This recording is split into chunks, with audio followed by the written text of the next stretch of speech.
Hello and welcome to Match Point, your weekend destination for the biggest stories in the world of sports. India edged closer to victory at Eden Gardens after a dramatic 15-wicket fell on day 2. Kuldeep Yadav's late strike and Jadeja's spin masterclass leave South Africa battling to stay alive in the opening test match. Big moves in the IPL trade window. Ravindra Jadeja heads to Rajasthan Royals. Sanju Samson joins CSK. Curran shifts to Rajasthan Royals. And Mohammed Shami moves to Lucknow Super Giants. And on the Olympic front, Los Angeles 2028 unveils its official schedule, marking the countdown to a landmark games. All that and much more coming up on Match Point. So let's dive straight into the action.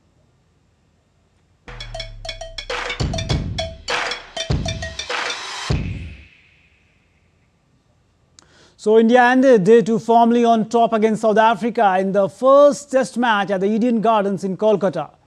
15 wickets fell in a day dominated by bowlers, with South Africa struggling at 93 for 7 in their second innings at stumps with a lead of only 63 over the host. Ravindra Jadeja ripped through the South Africa's middle order with a superb 4-wicket spell, including 2 in 1 over. Jadeja dismissed Adrian Markram, Tristan Stubbs, Ryan Mulder and the Tony De Jose.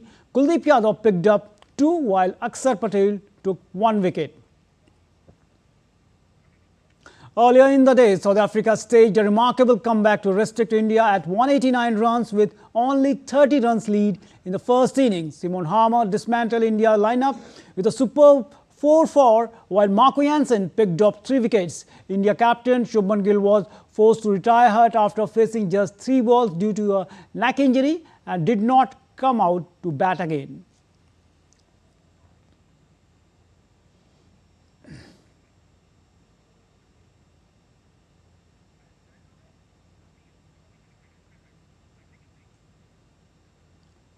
And Did India correspondent Gaurav Kumar joining us on this story. Gaurav, India started the second day 122 runs behind in the first innings with 9 wickets in hand. Less than 6 dramatic hours of cricket later, they were sensing a win, having reduced South Africa to 63 for 7 in their second innings.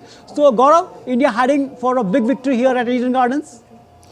Yeah, definitely. Narayan, one thing I can say that India is spelling a great victory from here, because if you see the second day session, if we go to the session wise, the first session the 3 wickets have come, then another the second session 6 wicket, and then another at the last of the session if you go there the 6 wickets again. So in total there are 15 wickets have fallen in today's session. But definitely if we talk about the Indian bowlers, they come back superbly, and I can say one thing that now the South Africa has the score of 93 for 7, and they have a lead of 63 runs. But it doesn't mean anything for them as of now, because if you see this Eden pitch, it has a history of these type of scoring on the very third day. If we go back to the last the test between India and Bangladesh, which has been played over here in year 2019, that test also came to an end on a very third day. You can say that yes, it's not very far. India is not very far away from their historical victory. But yes, though you have to be very careful, because on the third day, this pitch will create a good problem for the Indian batters too. Narayan? As you mentioned that on third day it will be difficult because the pitch has been crumbled. It was not on the expected line on day 1. It was looking like an typical Indian wicket. But as you mentioned, after the second session, it became a whole together a different pitch. But Gaurav, talking about the Ravindra Jadeja, once again creating history. In the elite list, he became the 4th cricketer to join the list of cricketers having 300 wickets and more than 4,000 runs. So how you look Jadeja as an overall package, and now he has been shifted his franchisee from CSK to Rajasthan Royals from where it started. So how you look overall Ravindra Jadeja as a pure complete cricketing package? Narayan, if we talk about Ravindra Jadeja, you never miss him because whatever the schedule, whatever the team, wherever you play, his role is always be a major role. He plays a key role for Indian team. And if we talk about this Test match, the things have turned around. The Jadeja, we often say him Sir Jadeja. Why? Because he play, if he doesn't play from his bat, he comes from his ball, from his action. So he's really means sir, because he plays a vital role, whether it comes from the bat or whether it comes from the ball. Yes, if we talk about this session, you can say that this Eden pitch has a history, and it often helps when the day goes to the second to third day. It really reflects to the spinners. It comes to the friendly to the spinners. But after though. You have a team opposite side who are a world Test champion, South Africa. They are coming from Pakistan, where they have drawn the series. They are the world Test champion. So they have a caliber in their batting lineup. So in that circumstances, and from where you are coming, you are 189 for all out, and then you are coming back to reduce South Africa. So all this pressure comes to your mind. But the experience, what the experience calls, what the experience gain, that what Ravindra Jadeja shows in his temperament, what he shows in his bowling. Definitely, as you mentioned, a class player, all format player. He's not in the T20 format, but always when a team needs breakthrough, when the team needs runs at the crucial juncture, he was always there. Thanks, Gaurav, for joining us and giving a valuable perspective on this India versus South Africa opening Test match at Eden Gardens. Thanks for joining us. Now shifting focus to IPL trade window, where we saw today was a deadline day and we saw the massive retention and releases from the IPL franchisee. And talking about this deadline day, Andre Russell and the Venkatesh Iyer became the two big release in the IPL 2026 retention deadline day. Punjab Kings, who ended up as the runner-up last season, have released Australian trio of Glenn Maxwell, Aaron Hardy and Josh English. Every team has spent weeks negotiating contracts, weighing performances and exploring internal trades and assessing long-term squad needs. And if you talk about the currently, right now, the franchisees have agreed the following trades. And here, let's take a look at the list of key players released by the different franchisees. First, Ravindra Jadeja, the senior all-rounder and the former Chennai Super Kings captain. Ravindra Jadeja will represent Royal Challengers Bangalore in the upcoming IPL season. Following, we can say, the successful trade. Jadeja, who played CSK for the 12 seasons, is among the most experienced players in the league, having played over 250 games. As a part of the trade agreement, his league fee has been revised from 18 crores to 14 crores. And talking about the next player, that is Sanju Samson, the captain of the Rajasthan Royals and India wicketkeeper batter, will now represent Chennai Super Kings at his existing league fee of the 18 crore. One of the most experienced player in the league. Samson has played 177 IPL matches. CSK will be only the third franchisee of his career. Since making his IPL debut in 2013, the senior pro has represented RR in all but 2 seasons, 2016 and 2017, when he played for the Delhi Capitals. Sam Curran, the England all-rounder, will move from Chennai Super Kings to Rajasthan Royal at his existing fee of rupees 2.5 crore following a successful trade. The 27-year-old has played 64 IPL matches, and RR will be his third franchisee, having previously represented Punjab Kings in 2019, 2023 and 2024 and CSK in other seasons. Now Mohammed Shami, the frontline bowler for the India, he used to be turned out for the Lucknow Super Giants after a successful trade. And Shami, the second most expensive acquisition for the Sunrisers Hyderabad, had for the IPL 2025 season at 10 crores, will move to LSG at his existing fee The senior pacer brings a wealth of experience, having played 119 IPL matches across 5 franchises since making his debut in 2013. Before joining SRH, Shami was an integral part of Gujarat Titans setup and clinched the purple cap in 2023 with 28 wickets in 17 matches. Although he missed the 2024 season due to injury, he enjoyed an equally impactful 2023 campaign, contributing 20 wickets to Gujarat Titans' title triumph. Now, Mayank Markanday, the leg spinner, Markanday will return to his former franchise, the Mumbai Indians, following a successful trade from the Kolkata Knight Riders, acquired by KKR for a fee of rupees 30 lakh. Markanday will join Mumbai Indians at his existing fee. Markanday began his IPL career with Mumbai Indians, representing franchisee in the 2018, 2019 and 22 before turning out for the Rajasthan Royals in 2021 and Sunrisers Hyderabad in 2023 and 2024. He has featured in 37 IPL matches, taking 37 wickets. Now, Arjun Tendulkar, the bowling all-rounder, will represent Lucknow Super Giants. Now, following a successful transfer from Mumbai Indians, Arjun will move to LSG at his existing fee of rupees 30 lakh. Picked up by Mumbai Indians at the 2021 IPL auction, he made his IPL debut for the franchisee in 2023. And now Nitish Rana, the left-handed batter, will represent Delhi Capitals following a trade from Rajasthan Royals. He will continue at his existing fee of rupees 4.2 crore, which Rajasthan Royals had bid for at the auction ahead of the IPL 2025 season. Rana, who has featured in over 100 games, captained Kolkata Knight Riders in 2023 when Shreyas Iyer was sidelined due to injury.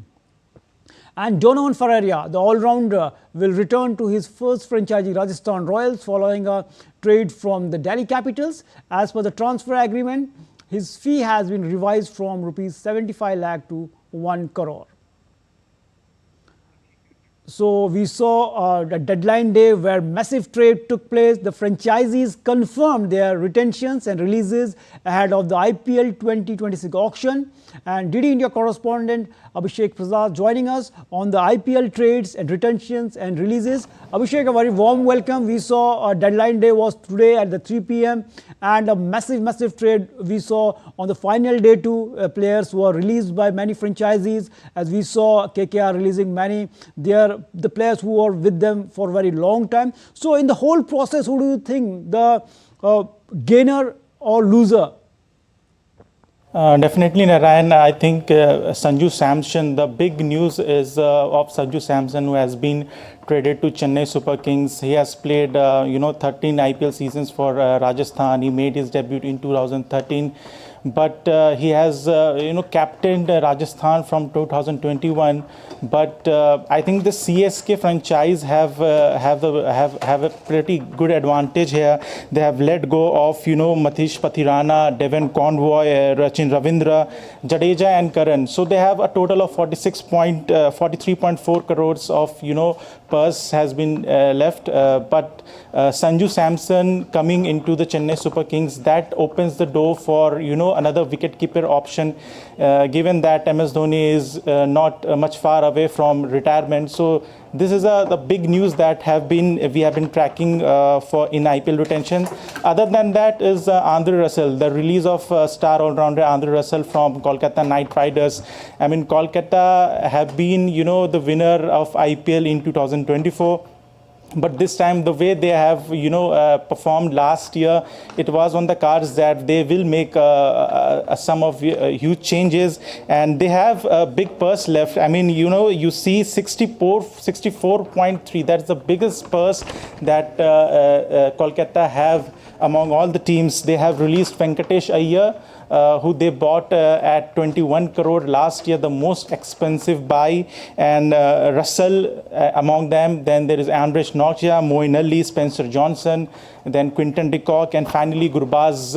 So Kolkata have made a huge releases, so they have a huge sum of money, and then we have seen that the team who has a huge purse does well in the auctions.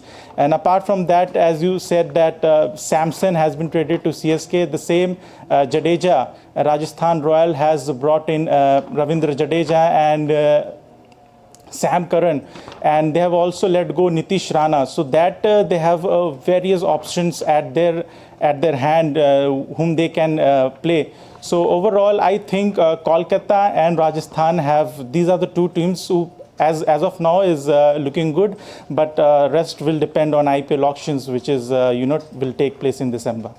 Definitely, when the mini auction will take place, then finally the franchisees will totally come to know, and the fans to come to know the whole team how it looks like.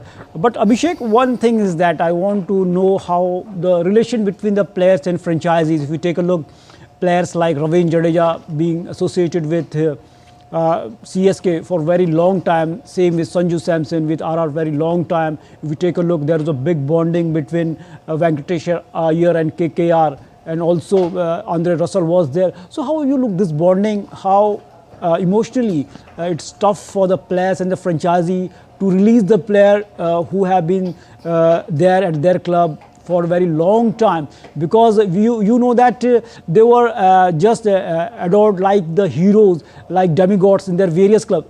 Just explain this thing to our viewers. Yes, definitely the bonding of a player and their team is really important. You see Lionel Messi in football. He has recently just commented about his that he wanted to return to his former club Barcelona. So in IPL or in club cricket or in club team, wherever a franchise is playing, the bond between player and team becomes very crucial.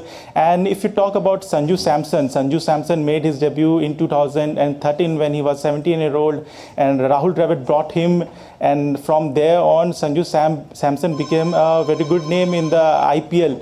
He has started to perform, and he has truly performed on the faith of all the franchise. So that becomes very crucial. A player becomes loyal. You see Virat Kohli has been playing for the same franchise since IPL started. And if you look at MS Dhoni, he has been playing for CSK. Leave apart that's 2 seasons that CSK got banned, but he has been playing for Chennai Super Kings from the past 17 to 18 years. So a player knows a team very well. A team management also knows how the player behaves, right. How the player performs. So a bonding between a team and a player becomes very important, given the take that how this pure management functions. Definitely, it's a part and parcel of the game that you are released at one point of time, because the demand of the sports is like that. There are certain factors. Age is a factor, form is a factor, and something there's a plans of the franchisee how they want to take their team forward. Thanks, Abhishek, for joining us and giving a fantastic analysis of this IPL trade window for the season 2026. Thanks a lot. And talking about one of the teen sensation in the world cricket, that is, he's from India, the 14-year-old Bihar's teen batting sensation Vaibhav Sooryavanshi hit 144 of just 42 balls in India's opening game in the Asia Cup Rising Stars 2025 against UAE at Doha. Sooryavansi's century, coming off just 32 balls, was the joint second fastest by an Indian batter in the T20 cricket. The young opener played an electrifying knock, including 15 sixes, showcased his immense talent. This was Sooryavansi's second T20 century, following his 35 ball for Rajasthan Royals in the IPL 2025. He is the youngest man to score 100 in the T20s. Coaches lauded his potential, comparing him with Rohit Sharma and Virendra Sehwag. And the 74th Inter-Services Wrestling Championship 2025 concluded in Delhi on Friday at the Kuldeep Yadav Indoor Hall. The championship, held from 12th to 14 November, showcased the discipline, determination and the sportsmanship that define Indian Armed Forces. Over 80 wrestlers from 4 teams competed across 10 weight categories in both freestyle and Greco-Roman events. Army Red emerged victorious, lifting the championship trophy. The championship also highlighted the high levels of fitness, combat readiness and team spirit displayed by the participants, reaffirming the armed forces' commitment to nurturing sporting excellence and encouraging the young athlete to pursue wrestling at competitive levels. The arrangements, the coordination and the athlete support have been outstanding, and your dedication ensures that the services remain at the forefront of this sporting excellence. My sincere compliments to the Services Sports Control Board for its continued leadership in nurturing talent and promoting healthy, competitive spirit across all the three services. My heartiest congratulations to the winners of this year's championship, Army Red. Big cheers.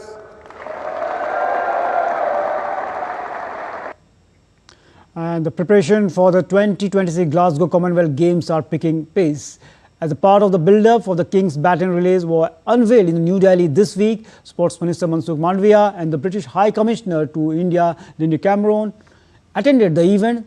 This edition of the relay is unique because of the first time each country will have its own baton, reflecting the civilization and culture of the respective Commonwealth nation.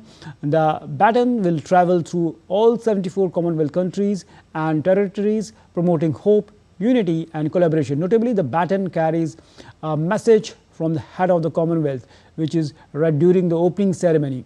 The 2026 Commonwealth Games will be held at Glasgow in Scotland from 23rd July to the 2nd of August next year. Baton सारे देश में जाएगी ये संदेश लेके, friendship का, equality का, sportsmanship का। दोस्तों, देश बदल रहा है, देश आगे बढ़ रहा है, नया भारत बन रहा है। ये नया भारत बड़े स्पोर्ट्स टूर्नामेंट भी कर सकता है। A new India world cup आयोजित भी करता है और वर्ल्ड कप जीतता भी है। ए न्यू इंडिया है। आने वाले दिनों में हम स्पोर्ट्स में बेस्ट परफॉर्मेंस करेंगे। Organizers unveiled the schedule for the 2028 Los Angeles Olympic Games with spotlight on the women's 100 meters competitions and a Super Saturday session. The competition starts with the opening ceremony on 14th July and ends with the closing ceremony on 30th July. The biggest ever games will feature 11,200 athletes in 51 sports across 49 venues. Every team will feature an equal or the greater number of women's team for the first time, with 50.5% of total athletes being women. On day one, the most number of women's finals ever will be contested, starting with the triathlon with the spotlight on the women's 100-meter competition. It means that women athletes must run 300-meter heats in one day. A Super Saturday scheduled on the 29th July includes 26 final session, 23 sports including 15 gold and bronze medals and team matches and finals in 15 individual sports.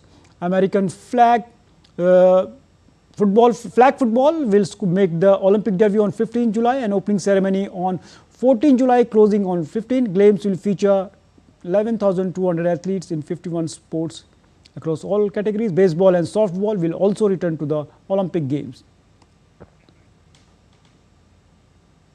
Also, the schedule for the 2028 European Championship has been announced. Cardiff will host the opening match on the 9th June with the final scheduled in London on 9th July.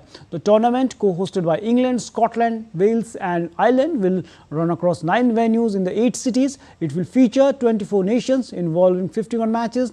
Belfast has been chosen to host the Euro 2028 qualifying draw and the 6th December next year, and England finished runner-ups at 2024 Euro, which was hosted by Germany.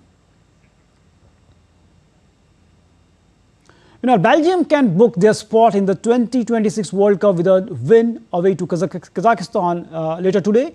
And the Red Devils holds a 1-point lead over North Macedonia in the Group J with a game in hand over the second place side.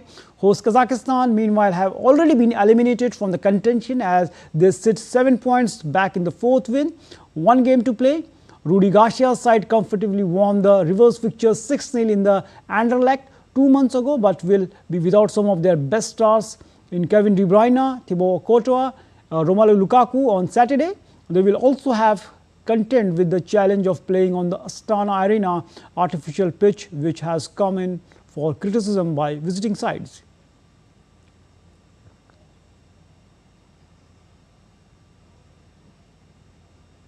Kevin, on connaît. We all know Kevin. We know how good he is. He's been with the national team for a number of years now and is a very important player for the group. His quality can make the difference in any given match, any given situation. He's a very intelligent player on the pitch and he works very hard. So he's obviously going to be a miss for us. Him as well as Romelu Lukaku and Courtois. It will be up to us as a team to make up for their absence. Donc voilà, ce sera à nous en tant qu'équipe de devoir faire les choses ensemble. When the opportunity arises to take 3 points, add another win to this campaign and seal qualification for the 2026 World Cup, they're going to seize this opportunity. To not play at 100% would be a mistake. My role is to say to everybody, not just you, but to the fans and also to my players, that we need to be at 100% tomorrow. If we are at 100%, we'll be in with a good chance to qualify tomorrow night. I don't want to wait until Tuesday to qualify. I want us to have already qualified tomorrow evening here in Kazakhstan. Au Kazakhstan. And that's all we have you for on Match Point this week, where passion, the sporting passion truly meets the performance. So keep the sporting spirit alive and join us next week for more action, insights and inspiration from the world of sports. Thanks for watching. Namaskar.